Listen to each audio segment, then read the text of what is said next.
आप देख रहे हैं इंडिया टाउन न्यूज, भारत की बात।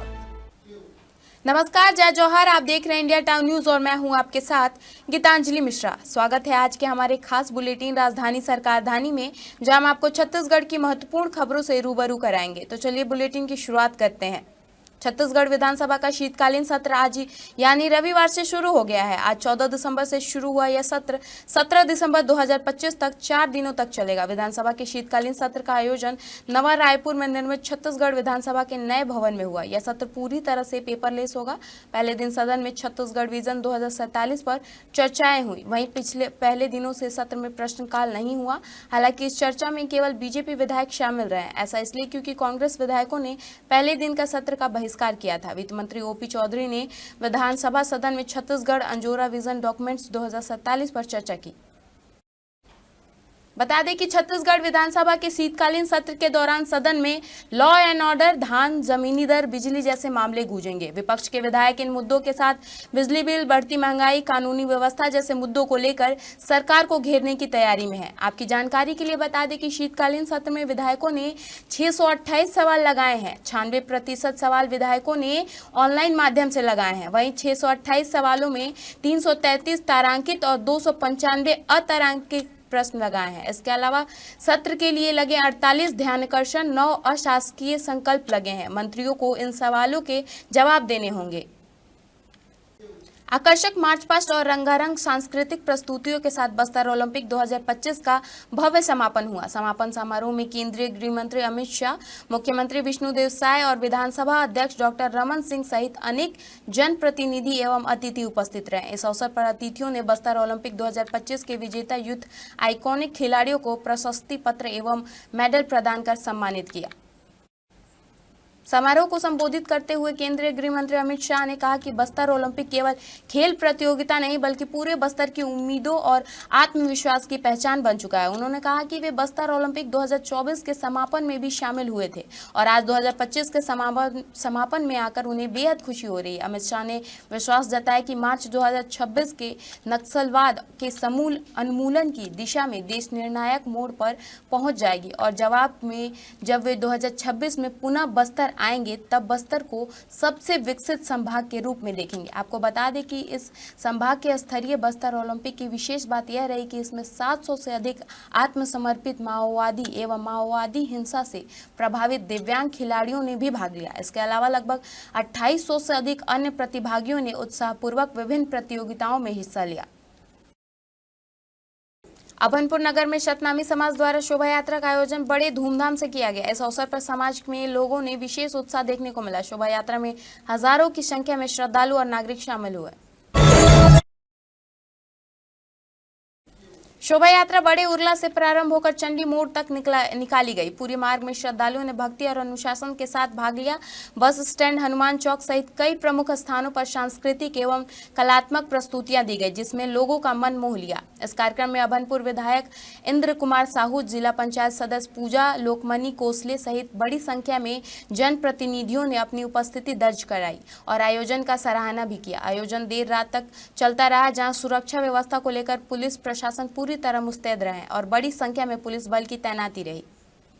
अभनपुर विधानसभा में पूरे सतनामी समाज के द्वारा प्रति वर्ष 13 दिसंबर को मिनी माता कल्याण आश्रम से शोभा यात्रा के रूप से यहाँ के पूरे समाज जन शोभा यात्रा निकालते हैं और ये समाज में एक एकता की भाव जागृत करने के लिए सर्व समाज को साथ में लेके सतनामी समाज के द्वारा जो शोभा यात्रा निकाला जाता है, वास्तव में ये हम सब के लिए एक आदर्श है और परम पूज्य गुरु घासीदास बाबा जी के जो आदर्श है उसके पद चिन्ह में चलने का जो संदेश यहाँ के समाज के द्वारा जो कर रहे हैं, उसके लिए मैं यहाँ इन लोगों को हार्दिक शुभकामनाएं देता हूँ। सतनामी समाज द्वारा आयोजित सतनाम शोभा यात्रा लगातार भक्ति कुटी पहुंचता है, जो कि मिनी माता आश्रम से निकलकर 2.5 किलोमीटर का सफर करती है। इसमें सब समाज लोग शक्ति प्रदर्शन करते हैं और सामाजिक भावना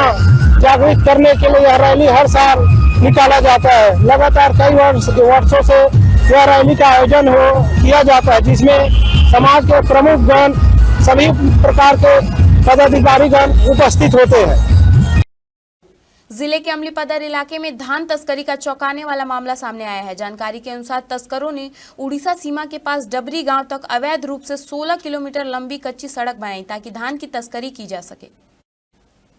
रास्ते की बड़ी विशेषता यह थी कि इसे 16 किलोमीटर मार्ग से एक ही नाले को 18 बार पार करके जाना पड़ता था। स्थानीय अधिकारियों के अनुसार तस्करों ने मात्र 6 से 7 दिनों में जंगल के बीच यह सड़क बना दी, लेकिन वन विभाग तक इसकी जानकारी नहीं पहुंच पाई। तहसीलदारों ने रणनीति बदलने की बात स्वीकार की है और अब तक इस मामले में 1255 क्विंटल धान और 28 वाहन जब्त किए गए। यह मामला यह दर्शाता है कि धान की तस्करी को रोकने के लिए और कड़े कदम उठाने की आवश्यकता है। दंतेवाड़ा में पदस्थ महिला डीएसपी कल्पना वर्मा पर आरोप लगाकर चर्चाओं में आए होटल कारोबारी दीपक टंडन के बारे में रोज नए खुलासे हो रहे हैं। उस पर राजधानी में भर्ती परीक्षा का प्रश्न पत्र बेचने के नाम पर भी नहीं केवल रुपए वसूलने का आरोप लग चुका है, बल्कि 2018 में उनके खिलाफ धारा 420 भादवित के तहत फ्रॉड का केस भी सिविल लाइंस थाने में दर्ज है।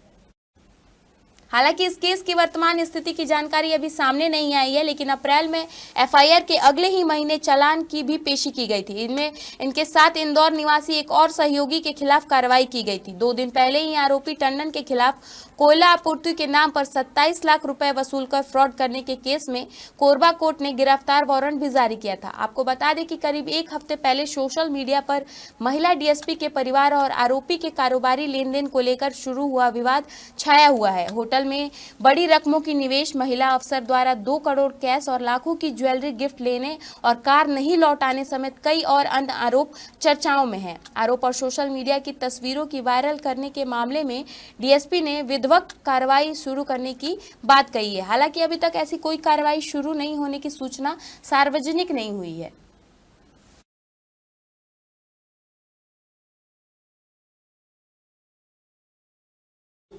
वक्त हो चुका है एक छोटे से ब्रेक का। बने रहिए इंडिया टाउन न्यूज के साथ। को कम कर देता है, पर अब नहीं, क्योंकि Rukhsana glow and fair face pack जो दे आपकी स्किन को वो प्यार जो सिर्फ प्रकृति दे सकती है। हर लेयर को साफ करे, हर दाग को करे हल्का और आपकी मुस्कान फिर से लौटाए। Because you deserve to glow naturally. Rukhsana herbal beauty product Amazon, Meesho और फ्लिपकार्ट में भी उपलब्ध। अमीन मोटर्स उड़ान ई रिक्शा छत्तीसगढ़ का नंबर 1 ई रिक्शा शोरूम, जहां आपको सभी प्रकार के ई रिक्शा के वैरायटीज उपलब्ध मिलेंगे।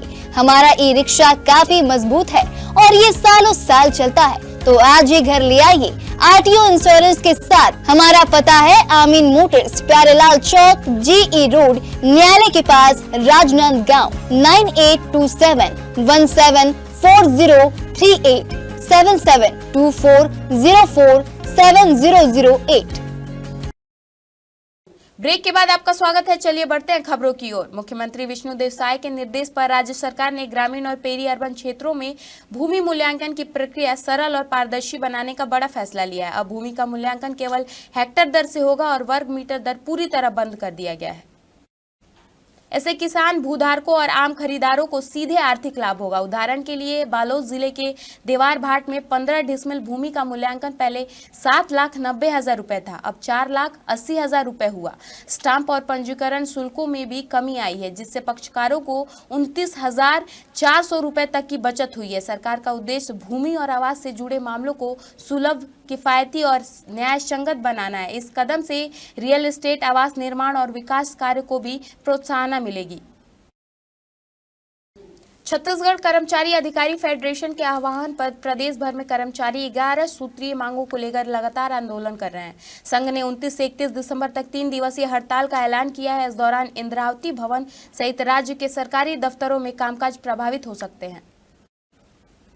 हड़ताल की तैयारियों को लेकर छत्तीसगढ़ संचालयीन शासकीय कर्मचारी संघ की तरफ से इंद्रावती भवन में 13 दिसंबर को एक अहम बैठक की गई है। आंदोलन के लिए पदाधिकारियों की अलग अलग टीम बनाई गई है, जो कर्मचारी को आंदोलन के उद्देश्य और आगामी कार्यक्रमों की जानकारी देंगे। कर्मचारी संघ का कहना है कि वर्तमान सरकार को बने 2 साल से ज्यादा समय हो चुका है, लेकिन चुनाव के दौरान किए गए वादे अब तक पूरे नहीं किए गए हैं। महंगाई भत्ता, वेतन विसंगति, नियमितीकरण और पेंशन जैसे मुद्दों पर सरकार की चुप्पी से कर्मचारियों में नाराजगी है। कांग्रेस दिल्ली के रामलीला मैदान में वोट चोर गद्दी छोड़ नाम से बड़ी रैली करने जा रही है। इस प्रदर्शन में शामिल होने के लिए छत्तीसगढ़ से कांग्रेस के कई वरिष्ठ नेता दिल्ली रवाना हो गए हैं। इनमें से प्रदेश कांग्रेस अध्यक्ष दीपक बैज, पूर्व मुख्यमंत्री भूपेश बघेल और नेता प्रतिपक्ष चरणदास महंत शामिल हैं। एयरपोर्ट पर रवाना होने से पहले दीपक बैज ने बताया कि इस रैली में कांग्रेस अध्यक्ष मल्लिकार्जुन खड़गे, राहुल गांधी, सोनिया गांधी और प्रियंका गांधी सहित देश भर के दिग्गज नेता शामिल होंगे। उन्होंने कहा कि छत्तीसगढ़ में करीब 5000 कार्यकर्ता दिल्ली पहुंच रहे हैं और अन्य राज्यों से भी बड़ी संख्या में कांग्रेस कार्यकर्ता रैली में भाग लेंगे। कांग्रेस ने बताया कि यह रैली ईवीएम में कथित गड़बड़ी, मतदाता सूची में अनियमितता और चुनाव आयोग की भूमि को लेकर देशव्यापी विरोध का हिस्सा है। कांग्रेस महासचिव केसी वेणुगोपाल ही इस रैली की घोषणा कर चुके हैं। पार्टी का दावा है कि हरियाणा, राजस्थान, मध्य प्रदेश, छत्तीसगढ़, तेलंगाना और झारखंड सहित कई राज्यों में बड़ी संख्या में कार्यकर्ता दिल्ली पहुंच रहे हैं। रायपुर सांसद बृजमोहन अग्रवाल की अध्यक्षता में सांसद खेल महोत्सव मेगा फाइनल 23 और 24 दिसंबर को सुभाष स्टेडियम, स्प्रे स्कूल, जैन पांडे स्कूल और अंतर्राष्ट्रीय स्विमिंग पूल में आयोजित होगा। इसमें 5000 से अधिक खिलाड़ी 13 खेलों में 19 वर्ष से कम और अधिक आयु वर्ग के ने स्पर्ध करेंगे। 25 दिसंबर को सुशासन दिवस पर दीनदयाल उपाध्याय ऑडिटोरियम में भव्य समापन समारोह होगा, जिसमें प्रधानमंत्री नरेंद्र मोदी वीडियो कॉन्फ्रेंसिंग के माध्यम से खिलाड़ी और जन समूह को संबोधित करेंगे। इस अवसर पर विजेताओं को पुरस्कार और राज्य वरिष्ठ खिलाड़ियों को सम्मानित किया जाएगा। सांसद बृजमोहन अग्रवाल ने कहा कि यह महोत्सव रायपुर के खेल प्रतिभाओं को पहचान और मंच देने का जन आंदोलन है।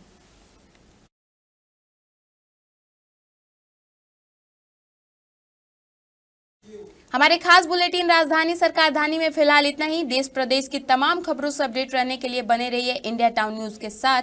नमस्कार। आप देख रहे हैं इंडिया टाउन न्यूज, भारत की बात।